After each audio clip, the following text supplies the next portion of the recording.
Okay, folks, in this episode, I'm going down through here trying to give you some ideas on how it is that you're going to hit a golf ball long and straight in this particular episode, carrying on with that theme of, okay, to really play golf and to golf well, you've got to be able to hit your irons solid.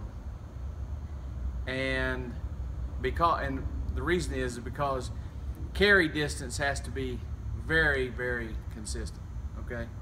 The only way to get carry distance on your irons to be very consistent is hit the ball solidly most every time. Most people struggle with that, therefore they don't hit enough greens in regulation.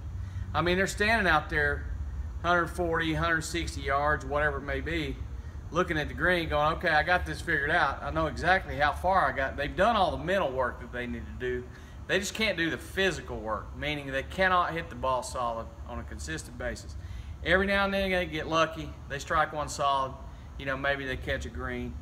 But what you're going to have to do is hit it solid consistently. Therefore, you can hit the greens on a more regular basis, and the game becomes much, much, much, much easier to shoot a lower score. And of course, we've already talked about a lot of the reasons why you don't hit it solid and that sort of thing.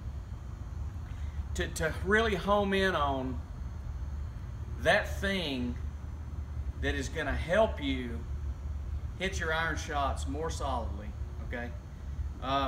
That thing is going to be having the widest possible radius of your arc, okay?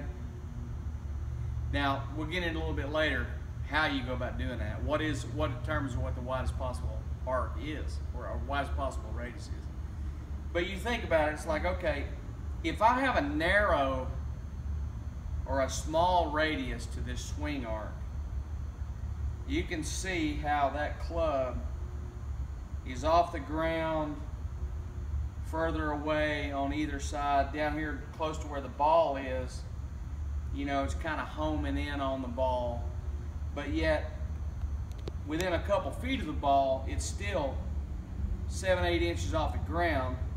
Likewise, past the ball, 7 or 8 inches off the ground. So what you want to do is you want to maximize the radius of your arc. That's going to make you more consistent down here where you're striking the ball, okay? If that radius is wider, the widest possible arc, you can see that the club gets pretty low coming into the ball, and then where the ball's at, it's pretty easy to pick up the ball, and then exiting where the ball's at, you can see the club stays low, okay? So pretty much the whole trick to hitting those irons solid is having the widest possible arc of your swing, the widest possible radius, okay, of your swing. Now, of course, there are some things that you can literally do. This is a definable statistic. It is something that you can literally discover how to create the widest possible radius in your golf swing. It's not a debatable thing.